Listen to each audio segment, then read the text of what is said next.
Breaking news! Part 2 of Enya's saga is here. In this sausage sizzle of an episode, you'll hear everything from aggressive furniture rearranging, ninja propagation, squirrel-like pie consumption, brain reset, to rigging things up with levers and pulleys. So grab a trip buddy, do a little boogie for a security camera, and don't jump out of any moving vehicles, because Enya holds Grace and Kristin hostage with a cup of milk and an over-fertilized bonsai. Listen as Enya begins her criminal record at 4 years old with extortion. Or is it early entrepreneurial drive? You decide! They said that we'd grow out of it. Well, the joke's on them, that's just our brains. We're eccentric, loud, and stubborn. And most of our clothing is covered in stains. It's not a deficit of attention. There's just too much to think about. So if executive dysfunction becomes a little too much, if you forgot why you came in this room, or you're hypersensitive to touch, then put on your seamless socks and come join our little flock. Bitches stimming together, we're weirds of a feather. Weirds of a feather. Caw-caw! All right. Welcome to Weirds of a Feather, an AuDHD-Adjacent podcast. I'm your host, Grace Beret. And I'm your host, Kristin Stanhope. And we are back And I'm your... with our friend, Enya. Welcome, Enya. And I'm your fancy guest, Enya. Fanciest guest. Yes, thank you for having me. Segs, I'm so excited for Thanks Segs. for coming back. Yeah, thanks for part 2. Yeah, go check out the first part of Enya's interview if you want to hear her ADHD story, which you should. And now we're going to get into some sillier segs. We're getting silly. So we've been chatting quite a bit. I feel like we're warmed up, and I think a warm-up question would only derail us further. Mm-hmm. I agree. So I think without further ado, we should just slap on into these segs, yeah? Yeah. Let's do it. All right, let's start with This Is Who I Am Now. And Enya, as you know, we will do this in a round. What part of the round do you want to be? Oh, I'll go third as the one with the delay. Okay. Yeah, that makes sense. Yeah? All right, Okay. yeah. You go first. I'll go second. All right. All right. 3, 2, 1. This time it's different. Everything has changed. This is who I am now. This is who I am now. This is who I am now. Lovely. Ow, ow, ow. Beautiful. That's lovely. This time it's different. I could never get bored of this. Shut up and let me talk about why this is who I am now. Who I am now. All right, Enya. Enya. We must ask you, who are you now? That is very pleasing. I am a ninja propagator. Oh, I know what this is. I have recently gotten into taking cuttings of native plants from around the island and sticking them in wet soil and growing them up into little baby plants to plant around my property. Oh. And it's mad fun because it's super easy. And there's a thrilling element where you kind of want to go for plants that are in really good health and have received a lot of water recently in order to get your cuttings with the best chance of surviving. So often this means garden beds from public spaces. So I now have... Is it guerrilla gardening? Is that what you're doing? Oh, that's a way better name than ninja propagating. Wait, are you... Yeah, guerrilla Are you gardening. bringing them there, or are you taking them from the garden? Yeah. Oh, no. So I keep secateurs and a bucket with some soil in the bottom in my car now. And then if I see a great... So we have lots of our local councils, they'll put native veg in roadside gardens and stuff. Oh, and it's always in great condition. Yeah. I feel And like that is a so- ninja propagation. I think Yeah. guerrilla gardening is when you go to public spaces and put the plants there. Yeah, you're doing the opposite. You're doing Oh, no, I'm not doing that. No. Because it doesn't damage the plant, you know? Like, it doesn't hurt. if anything. You're just taking a couple of healthy shoots. Yeah, you're just giving it a good healthy trim. Yeah. Yep. And then it's easier than raising from seed, and seedlings can be very expensive. You can do heaps. You can get 3 cuttings off of a good a good branch. So I'm kind of just, I spot the plant if I'm driving by or whatever, and then I find a car park nearby, and then I do like a sketchy little drive by, like snip snip,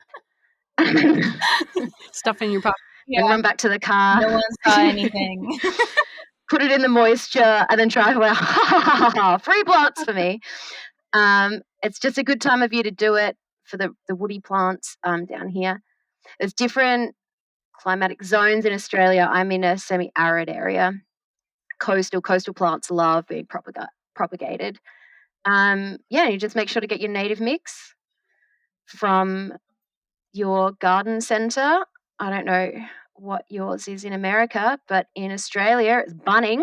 Bunnings does a really good Bunnings, yep, with the never-ending sausage sizzle out I was the gonna say, front. do they do a sausage What would you call this? sizzle out front? And they What's do. Yeah, it's like a different community organization each week, but you can go to Bunnings. It's like a barbecue. Get your gear, get a And snag. you do a sausage in just like a piece of bread, right? That's what they had when I was there. Piece of bread has to be white Yeah. bread. You're not allowed to eat wholemeal bread with a snag. Butter, A snag? snag, Is that a sausage? onion. That's sausage. That's a cheap sausage Oh. cooked on a barbecue. This And is just outside. your onion. Yeah, just like at the store. Yeah, like at the complimentary? door.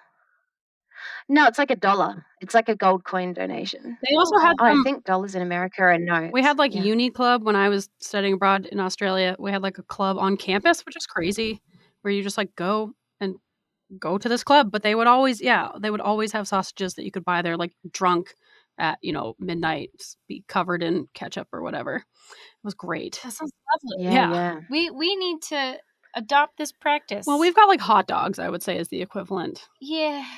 Get your hot dogs. You got hot dogs. Yes, I was hoping. I was like, please, y'all, get your hot dogs. Got hot dogs here. Get your hot dogs in a bun. Red snappers. Snapper. Yeah, it's a massive fundraising principle over here. You need to raise funds for your group. You have a sausage sizzle, and everyone can get a hot snag for a couple of bucks, and you make your money. It's a great idea. You know what I just signed up for not too recently? To help someone's kid here in America, instead of a sausage sizzle, we have gun raffles, which is a real thing. Do we? Yeah, I just signed up for. I lost. I didn't get the gun. But Bummer. I know. Someone's kid was trying to for like baseball, like travel baseball. This is dystopian. Yeah, it doesn't sound odd. You're like. And I told her, she's a nurse, and she's like, yeah, I didn't really agree with it, but I also don't want to pay like the $800 for my 10-year-old to go to Florida for a baseball. kids baseball thing. They're doing a gun raffle. They sure did. That sounds like a story someone would make up to make fun of America. It's a real insane. thing. Yeah, America, where we have guns. Yeah, I mean, I can see it. I think because guns aren't. You're not allowed to walk around with a gun here. We get really across like every weapon that isn't a gun. Do you know that what are a slingshot? Slingshots are illegal in most states in Australia. Really? Illegal, Wow. yeah. I had to buy mine from Queensland. And What do you think? fireworks illegal in most states. What a total bummer. They should be illegal. People do stupid things with them. Every 4th of July, we always have someone come in with like not all their fingers. We're too dumb to handle fireworks. Our education system is not strong enough for us to have fireworks. No. I once got my hands on it. When I was growing up, I grew up with an adult Smurf who loved getting fireworks on New Year's Eve parties. And then after a few bevies, maybe towards midnight, all the Papa Smurfs would be like, right, kids, we're going for a walk. And we'd go and find a vacant block. And they'd let them all off. But then as soon as they went off, it was like, right, everybody scramble. And all the adults and all of the children had to run a different direction back to the party house, and no one got busted. God. So it was like this, like like kicking ants nests. Like, oh, everyone had to spread out. But it was like a tradition because we knew it wasn't allowed, but we also knew it was kind of harmless. But I remember the walk there was sort of better than seeing them go off, because all of the Papa Smurfs would be like, ooh, I got a pinwheel, and be like, ooh, I got this like Chinese fire dragon. And then the really big ones, we had to put a metal bin over. So it would like, phew. Anyway. God. That's intense. Good times. Yeah. I think in Maine, we just go across the border to New Hampshire and get them. I think they're legal now in Maine, Oh, aren't they're they? legal now in Maine? And They shouldn't be. the injury numbers have gone way up. Mainers cannot be trusted with those. I wonder if there's Sorry, a correlation. Maine. Yeah, absolutely not.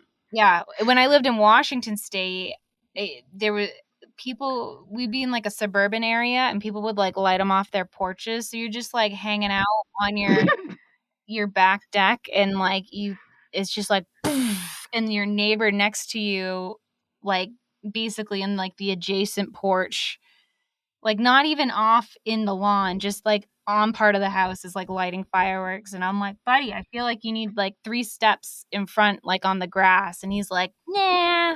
And you're like, all right. I think having this many restrictions that makes you creative. Because we didn't have fireworks, we used to make something called sparkler bombs. Maybe you did that too. You know sparklers? Yeah, I think know sparklers. so. I don't know if we did a bomb. Remember, we put them all in a, we got a bunch of sparklers and things, and we scraped all the gunpowder off and put it in a milk jug, and then we lit the milk jug on fire, and then it would like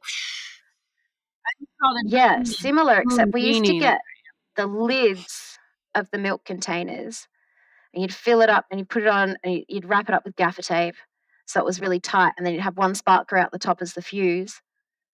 I grew up with a Smurf who made like a mega one, and then got all the kids to go down to the local skate park, and this Smurf put it on a paper plate and floated it out into the middle of the dam after lighting it. But it was like much bigger than he thought it was going to be. So we thought we were like out of sight of the main road and it would all be okay. And then it was just like everywhere. And then it was like everyone knew, scram. And then so all these kids are like running through the street, trying to get away, because you just weren't going to get caught next to the sparkler. So it makes it more fun, but I think you also get more creative and like, how and where do we do this, ensuring that no one gets busted? Right. Yeah, crime, I mean, making things illegal just encourages creativity, really. Yeah, and if someone's going to do the thing, the law's not going to stop them. Usually, if it's a more serious law that's going to be broken, normally I think they've had a pretty hard life that's led them down the path where they're needing to use illegal means to sustain themselves or meet their needs or whatever. So it's just like further punishing people who have already had a really hard go at things, you know. It's just further reducing support. Just do it safely. Don't blow off your fingers. Don't put them in a PVC pipe. I've seen that before. You basically make a pipe bomb. Ooh, don't do it. Don't do it. That's a pretty good idea. No. Enya, never. Not never. Not never. Do it. I mean, in saying that, we're all pretty careful. Bushfire is a massive thing here. No one mucks around with fire or anything fire related. Anywhere close to summer, no one's. Although, up north they're a bit looser with it. I think they're used to getting more rain. I was once traveling around Queensland camping, and people were just lighting fires out in the open. They weren't even like digging pits to put them in. And I thought, this is like a cultural divide. And just walking away with the fire still going and not putting it out. Whereas, like, where I live, it's really dry, really arid. Bushfires aren't.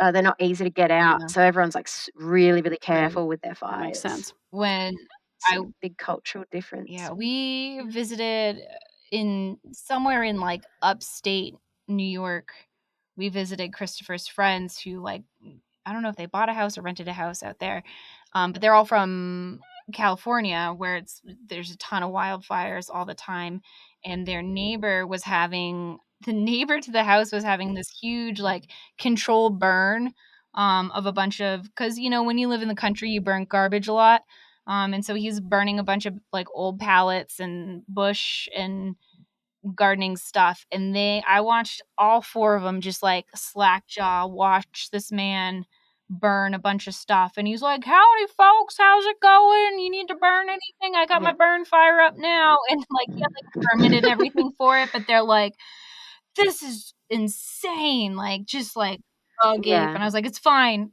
he knows what he's doing." Yeah, different climates. I think I read somewhere that California has more wildfires because our eucalypts have gone feral over there. So Australian scrub needs to be burned periodically in order to remain healthy. But I think California is like full of Australian eucalypts. I know. And they're self-promoting, so they burn and that germinates their seeds, so they grow more, so you get forests, and they're really high in oil. So they're trying to burn, they're trying to start fires. So if that's gotten away, I can see why California I would have know lots of Southern California, like wildfires. San Diego, where Christopher is from, has a ton of eucalyptus because he's allergic to it. So he gets some hives sometimes when he goes home. But well, indigenous people in those areas used to do a lot of controlled burns, as you're supposed to care for the forest and make sure you don't have big wildfires. And then white people took that over and stopped doing it, and then turns out it leads to a lot more wildfires. Yeah. Weird how that happens. Or they have. It does, yeah, interrupt a cycle. Also, I think cultural burns, they're much smaller and gentler, and they're people who have cultural burning knowledge. It's based on, like a certain tree will bloom and then it's time, or you get the first storm of a season, or it's based on environmental indicators. Whereas with the way white authorities manage fire over here, it's like land is separated out based on what was drawn on a map in a square however many years ago, and they fence it off, and they burn on the day that everyone's available rather than at the time. Do you know what I mean? Rather than the time that it's most appropriate for those plants. So the benefits that the environment gets from those burns isn't always sensitive or honouring their natural cycle. So it's tricky, but I think things are getting a lot bigger ever since the Black Summer. There's a lot more respect for cultural knowledge, and hopefully we're getting better. It's the only thing that will save. Anyway, sorry, I think, did we start with This Is Who I Am Now? Yeah, we did This Is Who I Am Now. Yeah, you're a ninja propagator. But now I think we're on to I'm So Quirky. Yeah? You ready for a countdown? Yeah. Are you ready to sing, Enya? Sure. You better be. You're singing with me. Some people call me Some people call me fun. People call me fun, but I'm just quirky. Amazing. That was really That was good. great. I'm sure that will be exceptional. The kitty's breakfast at my end. You can just like mute on and off. No. It's perfect. It's perfect. No need to repeat it because it's perfect. You guys got quirks today? No, you're sharing your quirks. It's all on you, baby.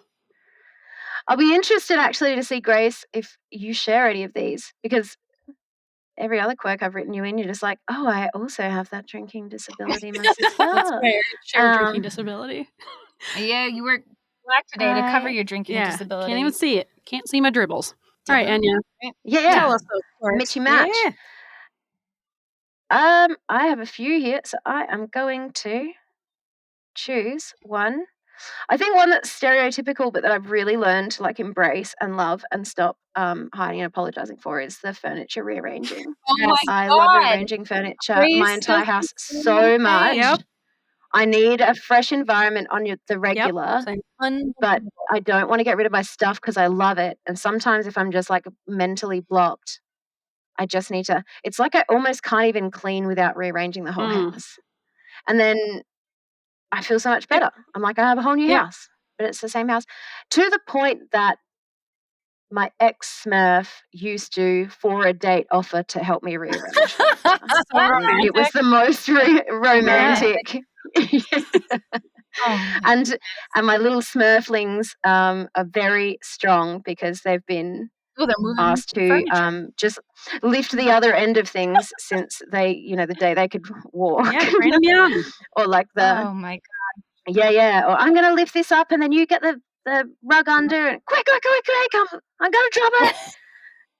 Yeah, it's a good time. It's a great time. And I did it the other day and totally forgot to call a friend I was supposed to call, but she's also a Smurf and she was like, meh, I get it. Which is so nice because I used to just feel like this isn't weird and people are acting like it's weird, and then I would get like defensive and just feel like everyone was lying. Just like, I know you remove furniture. Like, stop singling me out as, doesn't everyone do it when they, because it's like a brain makeover for me. Yeah, like I'll just hit a point Just where it's like I'll be in a room and then all of a sudden out of nowhere I'm like, I cannot be in this room another second without moving the couch. Like it needs to happen. That's exactly how I feel. I feel like angry and like I'm going to cry if everything stays where it is for a moment longer. Yes, and I hate when I have to like wait on Ian to do something because it's like he doesn't get it, It's like, oh, let's just plan for it this week. I'm like, no, it has to be done now, right now. It has to, I'm distraught. I can't be in this room. 10 minutes ago. I struggle with the same thing, but I've gotten very good at creative moving by myself. So like rigging up levers and pulleys, moving things around on fluffy rugs.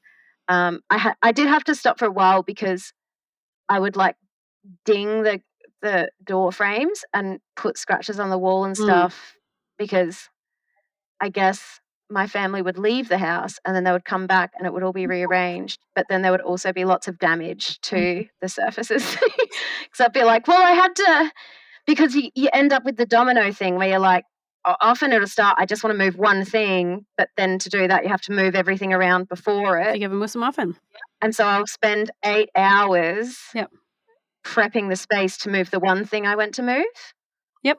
And then when that finally goes into place, it's the last thing. And I'm just like, everybody may re-enter the building. And then, they're all outside and she's, we're hungry. I'm like, that's not ready. You can help or you can freeze. Yeah. Love a good furniture rearrange. Same. It's a makeover for the soul. I feel so much better, truly. Same. Kristin does not understand it all. And she's very judgmental about my furniture moving. I just, every time I walk into your house, it's... I got you, Grace. Thank you. I knew you'd understand. And it seems to be just the living room and your office.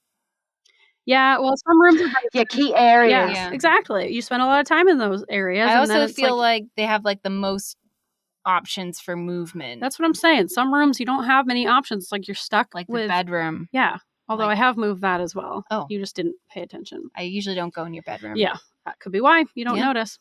But yeah, bedroom's funny. I move it and then it tends to be like, there's just one best spot for the bed. Yeah. I realized a while ago that it's seasonal. It's because like how my house functions and the activities and things that I engage in change from season to season. Like during summer, I'll cram, I'll use the space around the fire because I have that thing where I want to be able to see all my tools to do the task, but then I'm also very easily overwhelmed by having everything out. So I set up like stations around the house. And then if I'm done with that thing and I'm like, I never want to sew again, well, then I pack up that station, but then inevitably 2 weeks later, I'll need a new station for something else. But if it's just like loose stuff on the table, I'm so overwhelmed really quickly. Like I need to be able to like have things in a cupboard and shut the door when I need to not see it. Does that make sense? Absolutely.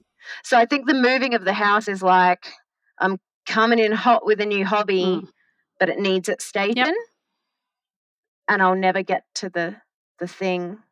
Yeah, I just redid my house. I put the kitchen table is now central because I try and keep a really big space in the middle of the house for movement. Me and the Smurflings all need to do a fair bit of like wriggling and rolling and jumping and spinning and stuff on the daily. So the giant central wriggle space is sacred. Nothing ever goes there. but just do the big table because I've wait, will this come out before or after Christmas? Before, maybe I think right after. Right after. Okay. Why are you gonna? Yeah, because I've designed a bunch of T-shirts for my family and a spring on them. I'll bleep it really out nice. And I can't wait to go and do if it's gonna come out. the printing. Yeah, it's gonna be so funny. Those suckers. Yeah. Quirks. You. Oh, Grace, do you also? So I'll be really quick. You're this time. good. That's funny. No, I won't. Sorry. I zone out completely while driving and cannot hold a conversation if I'm driving. It's very cathartic for me to get behind the wheel and then I'm just doing the thing and then my brain is gone and then people will be like chatting and I'm like, sorry, what? Like I can't. It's so much extra energy to focus on a conversation while I'm driving because my brain goes. I agree with that. Yes, I'm do the you one have that driving. one? Yeah, to the point where I'll like put myself almost to sleep sometimes. I feel like I'm falling asleep because I'm like being hypnotized by focusing on the road. I get into like I've definitely driven. Like we have a friend who lives in the same town as my grandma, and every time I try to drive to that friend's house. I'll just drive to my grandma's house because I'm like on autopilot. My like brain, that part of my brain is just like South Portland, so I just don't think about it. And then I end up at my grandma's house, and I'm like, oh, what the shit? Again? Yeah, that's a big one. I do that a lot as well. Like I'll drive into town, and I'll get there and can't remember why I drove there, and sort of just end up at the supermarket, and then it's 10 minutes of like, what was the mission? And that's just in a half-hour drive. Yeah, or it just automatically like drive to a workplace. Or I went to see my brother the other week and just automatically drove to his partner's investment property that she lived in when they first met and I was like, ETA, they got a new baby. So I'm like trying to tell them when I'll arrive because it's important. ETA, 15 minutes and everything. I get there. I'm like, no, I'm still 20 minutes away. And then you just don't on the wrong side of town because that was like the point in my Google Maps. And then I didn't think twice. Anyway, yeah, I get that. The forgetting where you're going while you're on the way thing. I felt when we were looking for a house, I learned a lot about houses and structures and noticing things as one does when you're learning more about them. So as we're going through different neighborhoods, I'm like driving and like looking at chimneys and looking at porches and looking at roofs and stuff like that. And Christopher's like, oh my God, like, please pay attention. You are someone who should not be distracted when you're driving. I was you so need distracted. all of the focus you can get to just be on the road. Distracted driving. I don't need a cell phone to be distracted driving. I am my own distraction. You really are. I can't imagine you trying to like text and drive. You'd be in a ditch immediately. I don't. That's why I don't. I feel like you drift just when you're paying attention as much as you can. You're still like drifting. Oh no. Are you one of those people who speeds up and slows down? You're accelerating based on how much energy you're speaking with? She never just consistently has her foot on the gas. It's like back and forth, like constantly, all the time. You know what? Makes me so motion I drive sick. like my mother. You do. And I'm not ashamed to say it because she also drives the same way, is what I realized. I think it's something. There's a seamless handball. It's just like, it's genetic. I didn't ask for this, and I cannot work on this. No, I get stuck behind those people. You know, they're having a great conversation because they're like going, oh, you guys do miles, but you'll be going 100 and then it's 80 and then 110. And you're just like, get off the phone and just put it on cruise control. I don't think Kristen's ever used when it's not a big control deal. in her I used entire it life. a couple times, but sometimes I change my mind.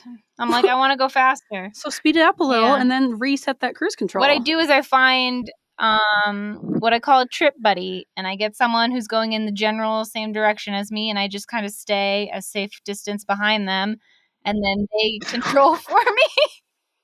Yeah. Until they get up on the accident. I could just think of... And I'm like, bye, trip buddy. I got to get a new one now. Just like follows them home. Yeah.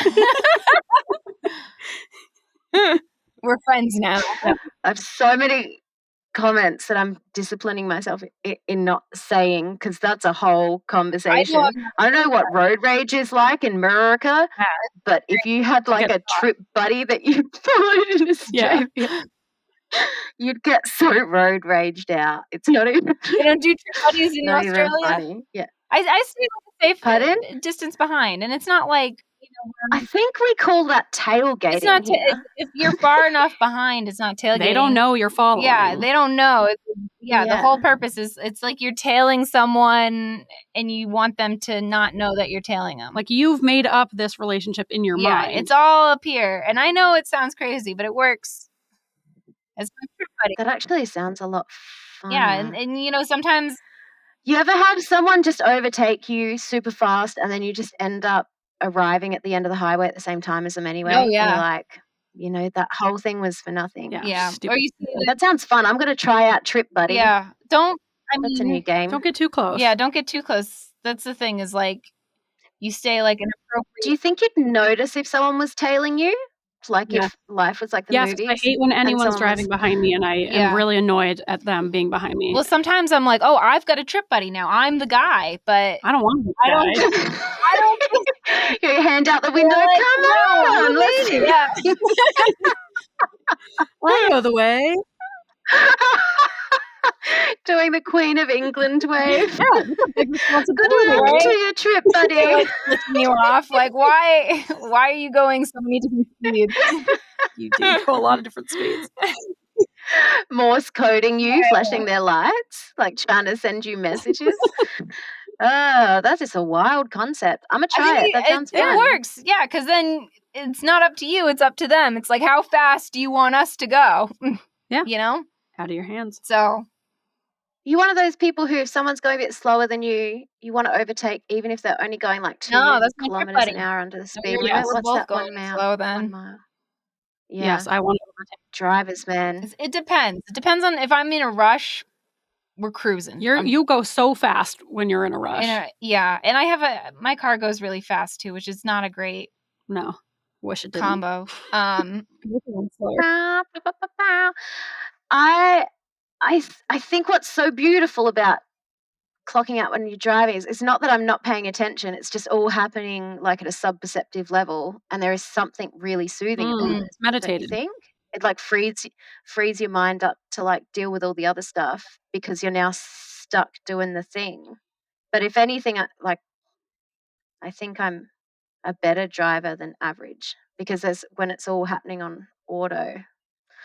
It's I wish I could pleasing, say the pleasing same. stuff. Okay, all right. And quirk number 3. One more quirk. One more quirk. Yeah, got it. Security cam boogies. That is, when you're just like, I don't know if you have this one, Grace, because you have the thing about always being perceived, which I don't have at all. What I'll do is I'll just be doing my weird thing, and then every now and then I'll remember to look around if I'm in public and like that there's always security cameras around. And then the moment I've looked into a security camera, I feel like I have to acknowledge the moment in case there's a security person looking You at don't it. want to look sneaky. And then because they can't hear you and you can't be like, hi, how you going? Just letting you know, I saw you, see me, see you. I do a little boogie and do like a good 3 minutes of like my worst dance moves and then bow out and then like run away from that security camera as soon as possible. But then I feel like, hey, if there's someone locked in a dark room surrounded by screens, at least maybe they felt that they weren't invisible for a moment. But I feel like I can't look into a camera and then not acknowledge that. Does that make Yes. sense?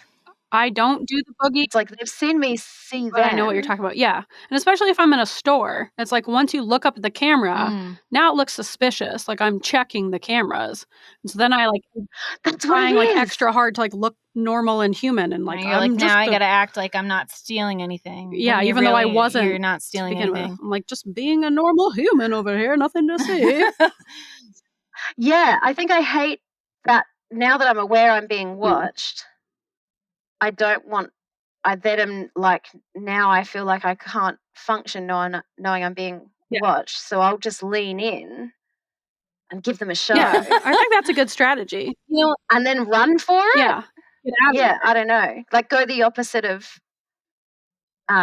Yeah, there's probably I like hadn't thought about why. one guy, like you said, in a room full of screens who's like, hey, something's wrong with her. Or it makes him smile. Only if you can catch me. I like the idea of that. I think Yeah. you do add a little joy to someone's life. Yeah, probably. Yeah. We were looking at Christmas lights the other day, and someone had one of those great lights, and it's like the like disco ball style, where they were like green and blue laser lights all over the place. And I went up to like try and figure out where the lasers were in their yard. They weren't home. And I like spotted it and then looked over and there was a security camera there and I was like, oh, They got me. So then I had to do the little security cam got us. boogie. But then you're like, it was nighttime and it was in the disco lights and I was like, this is probably the best it's ever worked out. Yeah, that's fun. Doing the little, because then you don't want them to think you're a thief. I was just mesmerized by this was like extra Christmas lights like I've never seen. They had like moving deer eating grass. Anyway, it was amazing. Yeah, I usually just go into hidden alien pretending to be a human mode. Just like trying really, really hard to look like a human.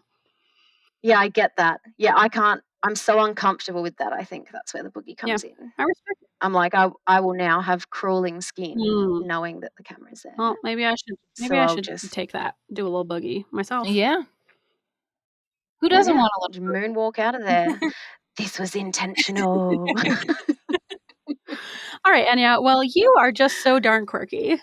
So quirky. Thank you for sharing with us. No worries. All right, so I know you have a bunch of like ideas and segments and whatevs. So what would you like to do next? We could do hobby collectors. We can do, if you want to ask your questions to us, or you want to do informative info dumps, or any other segment you want, really. How about I'm keen to do a little how did they miss that real quick. And then I would love to quiz you guys on some stuff. Let's do it. Excellent. Let's mix it up. Let's do it. I contemplated, because I know that every question the answer is, well, it depends. And then I was like, how do I force them to choose, out of a binary question? Just choose one so it doesn't chew up too much time. And then I was like, how to motivate 2 legends. And I was like, I could just have a cup of milk. And then if Grace says it depends, I'll just drink the milk in front of her. And then she'll be like, whatever, like, answer. And then I was trying to figure out what would motivate Kristin. And then all I could sort of think was like just having a bonsai plant and then just over-fertilizing it. Just Don't like, do it. if you wouldn't, just adding more and more phosphorus. So you're going to hold us hostage is what you're saying.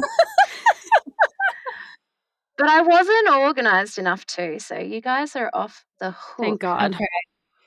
We don't want to see you drink that milk. Yeah. I think those are both horrifying to me. Yeah, I thought if you could stomach it, I could step it up by getting a straw and then like blowing bubbles in the milk. Vile. Don't you dare. My nightmare. No. That's the best confirmation that I was onto it. Yeah, Good. you know us well. It's like water torture. No, it's like milk torture. Ugh. Not water torture. Yeah. Might have to be the episode I was title. just about to say that's a great episode title. Yeah, but maybe how do they? Yeah, so you get the diagnosis and then you start piecing things together, and you're like, oh, how did they? How did no one catch this? How did no one catch this? Is that the Yeah, title? I believe that's our. Yeah, should we do a little alternative intro? Yeah.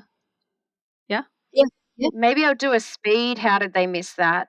Because it's time consuming. But I guess the key 5 that I came up with. Right. Well, first, which I think I meant to write. Let us do the alternative segment. Let's make this an alternative segment. Okay. On this episode's alternative segment. Wow! Oh, sorry.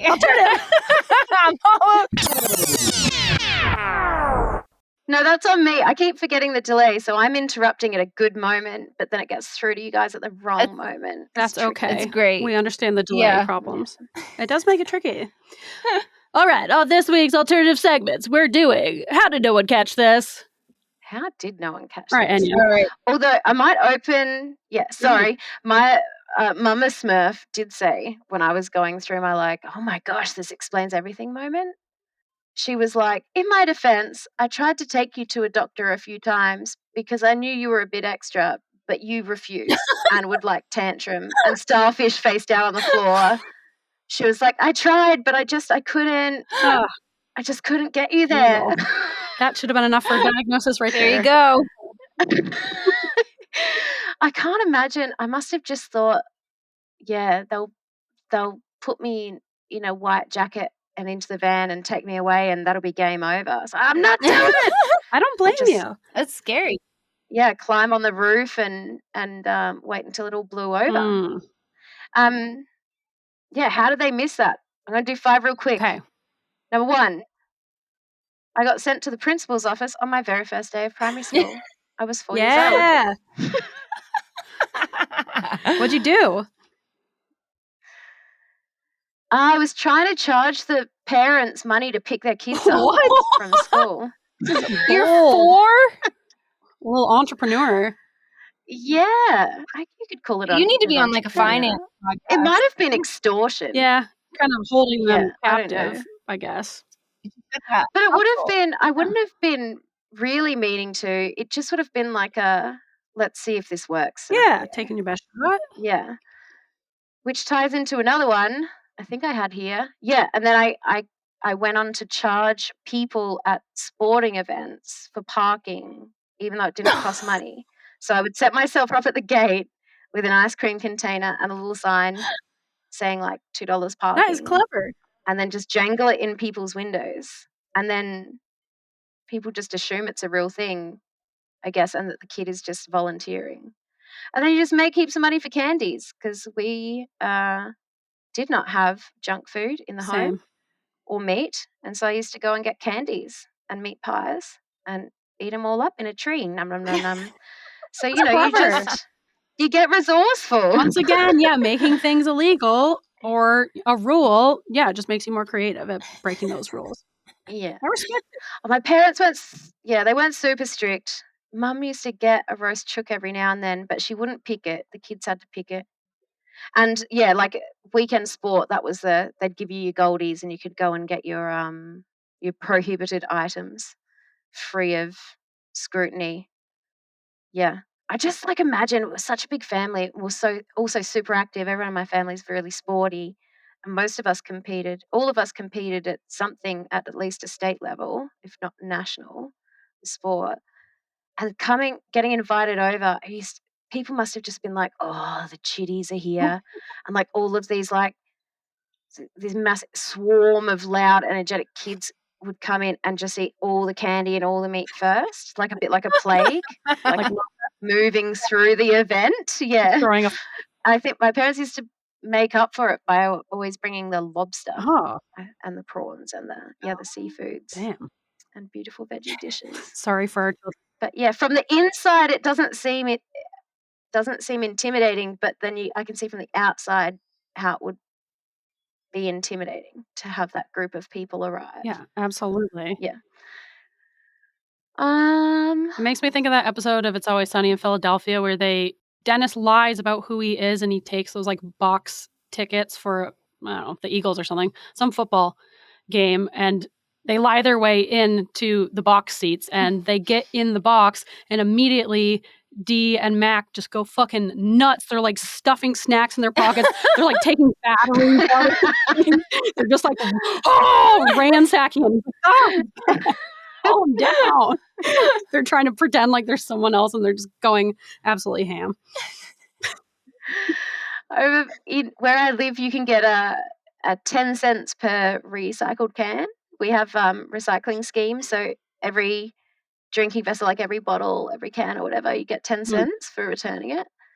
And so we used to, as kids, just go around if you're at a big game or a concert or something and collect all the empty cans to then refund and get money. But we kind of must have just looked like street kids. I remember like adults looking at us like as if we're collecting them to try and like drink the dregs of them or something. You're just like, no, man, this is pocket money. Yeah. Just doing it's for candy. Yeah, just making it happen. You were hustling. You are hustling. God. Yeah, we got to get you on a finance podcast. How to get that hustle. Little tricks for kids. Yeah. No. Oh, my only real hustle is like avoid debt at all costs. There's essential debt. You need to borrow to buy a home and you need to like secure your income. But outside of that, I'm like cash for everything. Cash for cars, cash for food. Cars for kids. Debt is how they control us. It's like the most effective tool of oppression. Keeps us afraid. Absolutely. When I was 3, I climbed those towers that cameramen used to sit on at sporting games before they had drones? It would be like a giant tower up near the scoreboard, and they'd have the big camera on top. There's one of them at the Adelaide cricket ground. It was massive, and I managed to like get in under the tarpaulin wrapped around the scaffolding at the bottom and climb all the way up. And they were like, and it was an international cricket game. Oh my. And my mum tells it just like someone was like, "Oh my God, there's a baby on the tower." You're on the news. And the cameramen were like, "Oh, because I can't imagine how high it was, maybe 4 or 5 stories. 3 years old? And then my poor mother, I was like straight up there. And then my mum had to climb up after me and take me down. It was like on TV. The mother's shame. Yeah. Oh, she just would have been scene where you're just on the tower, like no, and there's like helicopters being like Channel 7. My nappy with like my binky hanging out, just like baby. I'm the king of the world. Don't jump, baby. No, baby, get down. Bad baby. You're a bad baby. And that reminds me of another one that's not on here. When I was maybe younger than 3, 2 or 3, I jumped out of a moving vehicle. Oh my God. And broke my arm and cracked my skull, and I still have a bald spot on my hair from it. Jesus. And we don't really know. Why'd you jump? Why? Yeah. Something to do. Impulsivity. Yeah. Dunno. My Papa Smurf says, well, apparently I would never keep the seatbelt on. He said I just took it off and opened the door just to get out of the car without, I guess, contextualizing that it was moving at the time or something. Yeah, it's a hard concept. Yeah. Truly, how did no one... So, and that was... yeah. And then when I read about the ADHD is like related to head injuries as a child, I was like, oh my God, did this... I called Mama Smurf and I was like, do you think I've got such hardcore ADHD? Because I've got very hyper ADHD type. Because of this, that time I jumped out of the car and she goes, no, honey, no. You were born like this. And I was like, oh, okay. Yeah, it's the other way around. The ADHD is what caused you to jump out of the car. Yeah, which was actually really comforting when she said it. It's nice to know. I didn't expect it to be, and I was like, oh, yeah, that's real nice, actually. Thank What a you. comfort. Yeah, and then, like, I tried every sport under the sun, didn't like any of them until I got into Irish dancing, which is just a very fancy, artistic way to jump up and down all day. Yeah. Without moving the top half of your body. It was lots of spitting, and then it's, the first time in your life where people are, like, celebrating you and giving you medals and stuff for all that annoying energy. So that worked well for me. Yeah, that's pretty much it. Set the farm on fire by accident, on purpose by accident. That was a dark day. But yeah, so there's a whole... Very casually dropped that in there. It wasn't... Yeah, no infrastructure burnt down. Just crops? Just paddocks. Yeah. And then my punishment was to raise all of the abandoned calves for the next few years. So I've raised a lot of cattle from birth. Any cow that was rejected by its mother. Which is a very effective punishment because you're up at 4:30 in the morning, mixing milk, walking through the rain out to the shed. Like, you remember not to play with matches. Yeah, that's a tough one. Again, after several years of that. Yeah. It took you a few years to learn that lesson. I think they wanted to be really sure that I'd gotten the message. Yeah, it was also a penance because the man who owned the farm, it's like damaged his property. That's an income. Yeah. Hay that was, so that was kind of like a paying him back as well, making it right. Yeah. so I didn't have to live with the guilt. But Mm-hmm. yeah, how didn't they catch that? I have no idea. Yeah, I guess they couldn't bring you to the doctor. Is the only reason. They were trying real hard, but yeah, I wasn't. Every time we got her in the car, she'd just jump out. Could not get her there. Just dive rolling. This is why I feel like on the inside I'm Lara Croft, but I don't have any of the skills to back it up. But it is at least once a week. Oh, you ever just in a situation you have that compulsion? You're like, I just want to like run out of this room screaming. It's the call of the void. Not because anything, particularly bad is happening, but you're just like, I can't be in here for another moment, and you just want I guess like, it's not really fully flee. Yes, absolutely. Last time I had that, I was on a boat and was so tired, and it was like it was just slapping on the waves, and I just had this like impulse to just jump overboard and swim to shore that was like 2 kilometers away. You've always had this You know, just impulse. like I'll not make it, but it was a good 10 minutes of like, am I gonna jump or not? But You've always wanted, I'm a big girl now. you've always wanted to bail out despite the consequences. I feel like that with conversations with that I don't want to be in. I'm like, Oh my God. I gotta get out of here. Yeah. Yeah, I feel like Yeah, it's like, right. I need to get out of my And they skin. just keep going, and you're like, ah, Yes. Yeah. You're shifting from foot to foot. You're like pinching yourself to like stay in. You're not even like trying to be Um, obvious about how much you don't want to be here. Oh yeah, no, I'm terrible.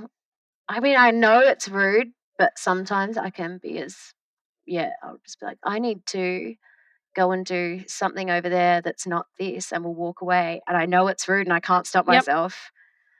I will just Compulsion. Yeah. just make up a thing, but then not even like leave their side. I'll just stand on the other side of the room. I do the like, pretending I didn't exit the conversation completely consciously. Stand and stare at the wall for a while. Straight up, go and open a window and like breathe in the fresh I just air. had to do this right now. Yeah, it was I on my just to-do list. yeah. Yeah, a good one is I think I'm gonna sneeze. Just excuse me. You know when you are in the space where you're gonna sneeze, but the sneeze doesn't did come. That's like a wicked excuse to get out of a conversation. Oh, I by thought the you were way. really saying that You for sort of real. Fake 'em. excuse me, I got a stuck sneeze, and then you can just shoot straight out of there because no one's stopping. That's true. They're not Because everyone knows like the write this feeling. down. You've got to sneeze locked and loaded. Sometimes I get Yeah. stuck It's good with stuff. especially on morning rounds talking to I love my patients, but they are chatty. And I think it's because they're lonely. Mm. And I'm there at like, dawn talking to them, and I'm like, I gotta get out of here to see the rest of the people.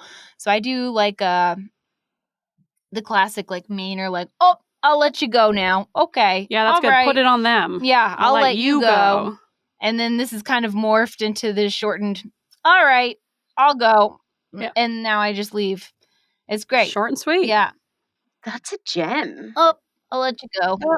I am going to write that down. Yeah, take a note. Get a pen. Yeah. I'll let you go. Yeah, because then it's a them problem. right? They're the ones who are busy. even though This is they're good stuff, ladies. Oh, yeah. up in a hospital bed. Yeah, no worries. They're full of things to do. Yeah. I took my chihuahua into hospital after my mum had an operation, and I could not get through that hospital to her I room bet. because he is amazing and everyone wanted to say hello. And it took me like an hour and a half just to get from the front door to her. And then I was like, maybe this is a whole career, just like emotional support therapy. It literally chihuahua. is. Yeah. Yeah, we have dogs that come in sometimes. It's nice. After one of our many mass shootings, Yeah, we had a lot of therapy dogs Ugh. there. So, but They're I always great feel comfort. bad. Like, what do the dogs do with the trauma? Yeah, Like and they've then- just got to carry that around? But I also feel like you're like in a hospital. Like, how many times do I have to wash my hands before I get dog germs off my hands so I can go and like do stuff with like humans? I don't know. How many times do you have to? I mean, at least once, right? That's the rule. But like, is it?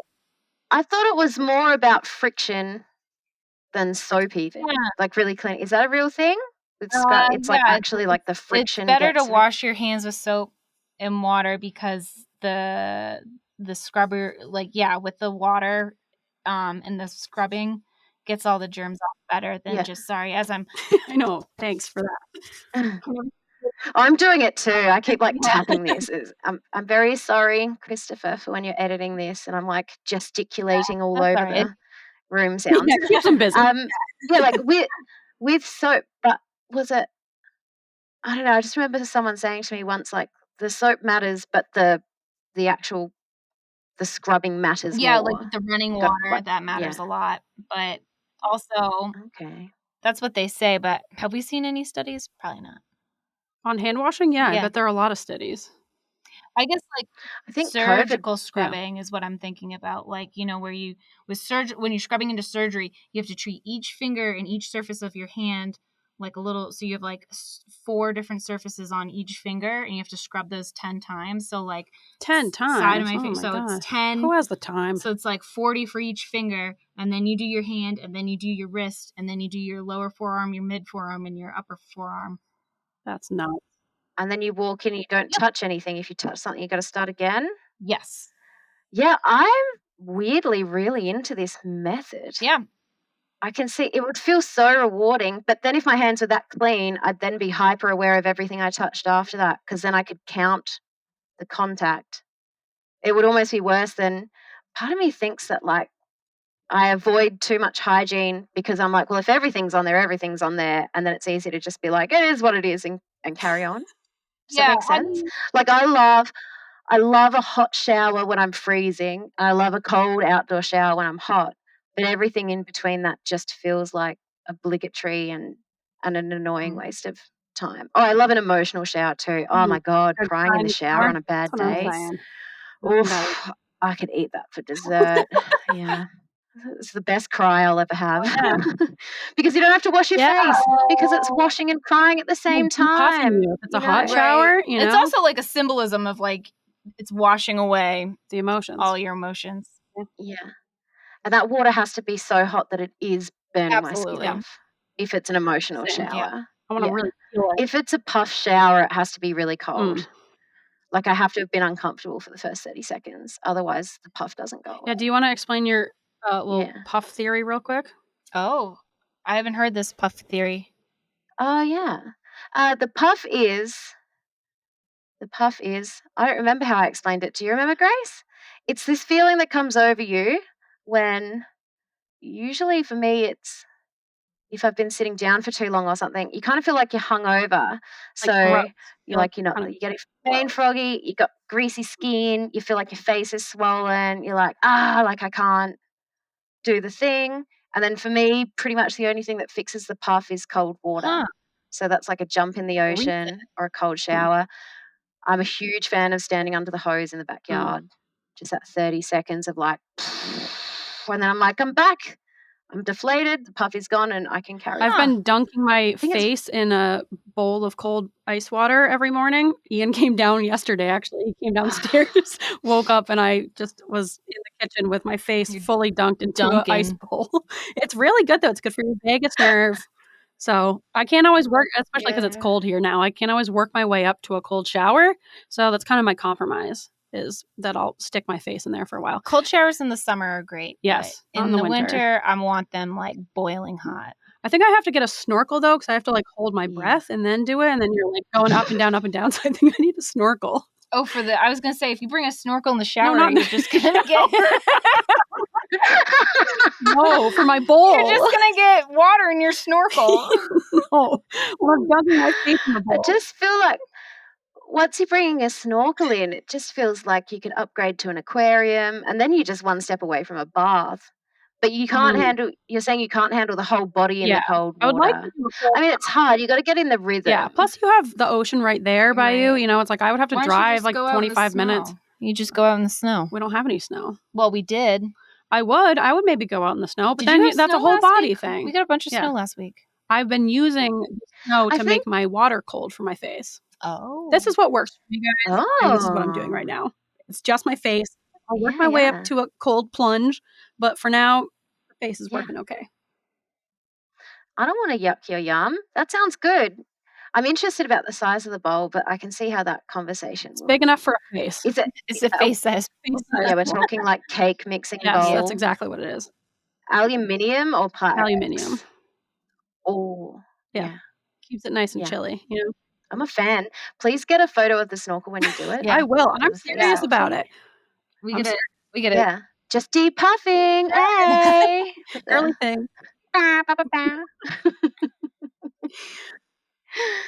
All right. Should we? Do you want to yeah. do pizzas? I feel like you just told a bunch of pizza secrets with all of your how to know and catch this. But do we want to do a pizza secret, or did you have some stuff that you wanted to ask us? I got pizza secrets, but can I ask you guys a few quizzy questions Yeah, first? sure. Is that all right? I've got heaps, so I'm just going to do like a mystery. I think my kids put some in. Oh, okay. We'll call this Enya's Quizzy Questions. Oh, I like That will be this segment, yeah. Enya's quizzy No. questions. Okay. I'm not reading any of the children's. Screw them. No, they are preteen boys, and all of their questions are traps, and they are dirty and not cool, Boob man. questions. I wish it was that. Well, now I'm curious, but I won't make you say them. Okay. What is your preferred bike? Motorbike, moped, bicycle, tricycle, Unicycle. scooter. I like a mountain bike. What's your preferred I like a bike? mountain bike. I used to have a beach cruiser, but it was very heavy, and I would have to ride it up the hill when I was in grad school in Burlington, and it was so bad. I should have gotten a new bike. It was like my mom's old 1950s. Yeah, I like the beach cruiser. Oh, yeah, with like 3 gears. I think. Yeah. Going up hills is so annoying, but it's worth it to go down the hill. Yeah, I would cruise downhill, but I would end up walking it up the hill every single day, and I would get to class real sweaty, and no one liked it. So mountain bike, I think I'd prefer mountain bike. I think definitely not a motorcycle. No, thank you. No, not my thing. You shouldn't be on a motorcycle. No, I don't think I've ever been on a moped, and I'm okay with that. I feel like I'd like a moped. I think it'd be nice. You know what? You guys got electric scooters in America? Those free electric scooters where you tap and ride? They're a real problem. Yeah, nice. People are menaces on the road. I feel like I've never gone faster, like in my life, than I have in Denver on an electric scooter. I just felt like I could go as fast as humanly possible, and I did. I cruised down that thing, no helmet, and it was great, and it was fun, and there are like no rules. And I see now, looking back, I'm like, yeah, that's a huge issue. Yeah, it was dangerous. There should be some rules. There should be some rules, but there's so many rules here. If you go out of the zone you're allowed to ride in, it automatically stops working, which I discovered when I went off-road. I tried to go off-road through the city parklands along the river and did like a jump off the footpath down to the hill, bang, bang, bang, and then I went wop, wop, wop, wow, and then I'm like just lying there on the grass. I'm like, it's still taking my money, but I can't offer it. So I had to like drag it back up the hill. Could do like a tap and it's on a timer, and I was like, this is the worst possible use of my cash. And then it won't go if you don't have the helmet on. It can detect if you got 2 people, so you can't dinky anyone. Yeah, it's a nanny state, man. I think we're still like the wild, wild west when it comes to scooter riding. Like those things, I think there should be like speed limits on those things. You shouldn't be going like 30 miles an hour. I was like racing cars. I was crazy. Skitching, hanging on behind her. Like it was wild. And like seal. Yeah, they should make you wear helmets. They should definitely make you wear helmets. Yeah. I should have had like a full wrist pads, elbow pads. Like I know I was reckless, and it was so fun. And I'm glad I didn't get hurt, but I can see how like one wrong move. And also like the streets were really nicely paved, and they have a lot of biking lanes in Denver, but I can't imagine using one of those in Boston. No, or like New York City. I know tourists get themselves in trouble all the time. And you have there's just like potholes everywhere and sand and like just it's not the same. Oh yeah, you don't want to hit sand. Yeah, I guess I'd say a mountain bike. So yours don't have like a speed, because you have to, here there's like a max speed, and then you can disarm the speed regulator on private property. But if you're on a street or whatever, they've got a max speed. Because we've got electric bikes as well. Some of them are really cool. They basically look like motorbikes, but they're electric bicycles. And they have to have a thing where you can like limit. We don't have that speed. technology Well, yet. they probably have a limit on. I bet you thought you were going way faster than you were. Like when you're tubing, you're like, I'm going 1,000 miles an hour. And it's like you really just look pretty dinky chugging along. Yeah, I thought I was invincible on that thing. I just imagine her like, woo! Her hair's flying out the back, and like an old lady with a walking frame is overtaking her. She's like, I've never felt so young. Going like 7 miles an hour. Like a little child on a tricycle with an ice cream, just like leaving you in his dust. This is dangerous. They should have limits on these things. Somebody stop. It went pretty fast, but yeah, I'm sure. You were going fast. I probably wasn't going that fast, but I know I used all the bike lanes, which I guess you're not supposed to use. You're supposed to use the sidewalks, which I think is what? Right? You're not. No, you're probably supposed to go with the cars. Oh shit! Well, I use the bike lanes, and I feel like bike lanes is appropriate, but not never sidewalks. Bike lanes seems right. That feels right. I don't know, but yeah. I know. I can see why they're an issue. It didn't stop. Like knowing that it was like, oh, these are kind of problematic. It didn't stop me. Like it's like once you get your hands on one, you're just like, I can break all the rules. They're kind of like jet skis, where you're like judgmental when someone else is on it, but when you're on it, you're like, oh, okay, this is really fun. Yeah. All right. Oh, yeah. That's accurate. Right. Do you like doing the scoot with the one leg up behind you, like the swan move? Like you scoot, you do one big scoot, and then you're on one leg, and you have... I got blank faces. Never mind. Moving on. No, I like to have 2 feet planted, but I will do a bunny hop, you know? Yeah, like the figure skater. I'm not that graceful. Yeah. I think I could try and pull that off. I'll do it for fun. Yeah. End up in the hospital. Yeah. You ever been on one of those old-fashioned scooters? Yeah, I got. With bare feet, and you hit the brake on the back, and then the friction burns your foot through the brake? Yeah, I hate that. I will literally bail off the scooter and let it just like roll away into oncoming traffic to save my foot because it burns it. Because you don't notice it's burning until too late. Ouch. I agree. I hit a sand patch once on a regular scooter, and I ended up with stitches in my chin. No. I reckon you've told that story on this podcast. Yeah, because remember... Punch and sand? Yeah, I pounded sand. Pounded sand? Literally. Yeah, I like split my chin open, and then I had like all these like black sutures hanging out from my chin. I do remember that. And one of our classmates was like, I think you have like brownie on your face. And I was like, they're like stitches because I like split my face open. And he's like, so no brownie. And I was like, no, there's no brownie. I would have been really mad if there's brownie on my face, but it's worse. There's stitches. They have to stay in there. That's so embarrassing for like no reason. Yeah, it was so embarrassing. Yeah.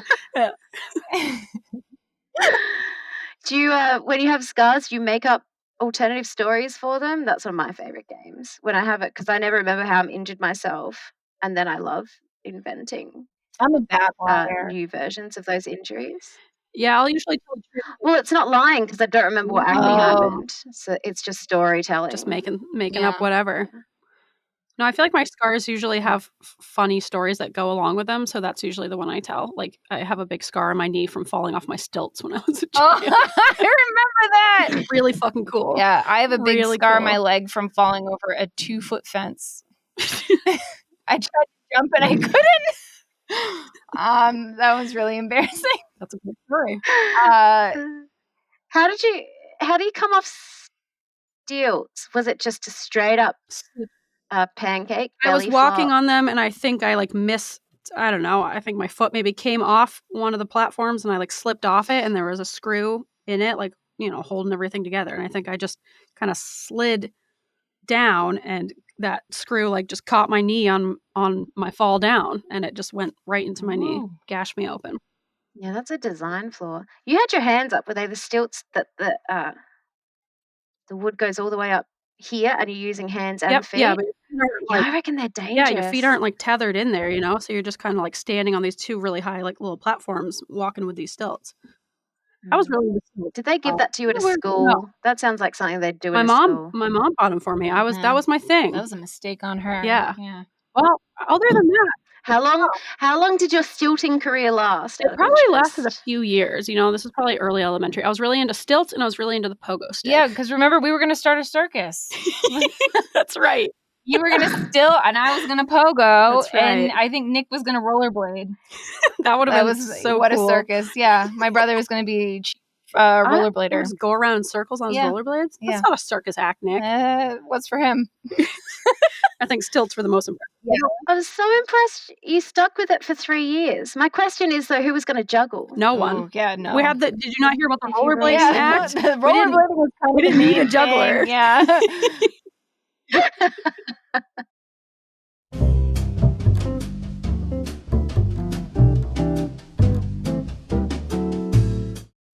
Oh no, is she frozen? No. Oh no. Enya. Frozen in time. She didn't lose. Yep, she lost power. Oh no. Oh no. Boop, boop, boop. So if you're like, what is going on? Enya has just lost power, and I guess, that might mark the end of our show. Obviously, we'll have her back another day. This is probably exactly how it would have ended anyway. Mm. Thank you, Enya, for being on our show, and I look forward for your many questions. We'll have to have you back, maybe even for like a bagel bite or something. Yeah, I was thinking maybe we could have her back for a bagel bite where we could do, rapid fire questions. Yeah, let her ask a few more of her questions and then get that pizza secret in there. Absolutely. I know. We're leaving you with baby's breath here. Yeah. But I hope you enjoyed part 2 of Enya's episode. And I hope you enjoyed part 1 too. And if you haven't listened to part 1, where have you been? Go back and listen. It's important stuff. What are you doing? This is Weird as a Feather. I am Kristin. This is Grace. And this is Enya. And see you later. Thanks for listening. Really, Enya sounds a lot like Kristin on some days. Yeah, they sound pretty similar. Weird? It's weird. Yeah. It's weird how her Australian accent just totally went away. Yeah. All right, guys. It's been fun. And I'll see you later. How was that? That was good, Enya. Shame to Australian people everywhere. I think she'll be proud when she hears it. She'll be really happy with that impression. And she'll love that that's how we hear her. Yep. I had a really hard time not imitating her accent that I heard the time. aluminium and I was like, who are you? I had to say it. I knew you were going to say it. But yeah, this is Weirds of a Feather. You can find us on Instagram at Weirds of a Feather. You can join our Facebook group. You can buy us a coffee at ko-fi/Weirds of a Feather. .com is in there somewhere. Is somewhere. We'll send a link. It's in the show notes. It's in the show notes. You'll find it. That's to keep this horse train moving. Running. Going. Thinking. Yeah. Jogging. And lastly, if you have any more questions, comments, concerns, please reach out to us at weirdsofeather@gmail.com. We love to hear from you, as always. Yes, and if you have any feedback on Enya's episode, let us know. I'm sure or you can follow her on, I think her Instagram is Enya's Down the Beach. It'll be in the show notes once again. Yeah. But yeah, let us know or let her know if you connected with her episode and if you want to share your own. If you want to share your own, how did no one catch this? Those are always fun and funny and they make me laugh. So yeah, write us in and let us know what you think. All right. And all three of us are going to squawk out now. Yeah, together as one. Yes, as one unit. Ready? 1, 2, 3.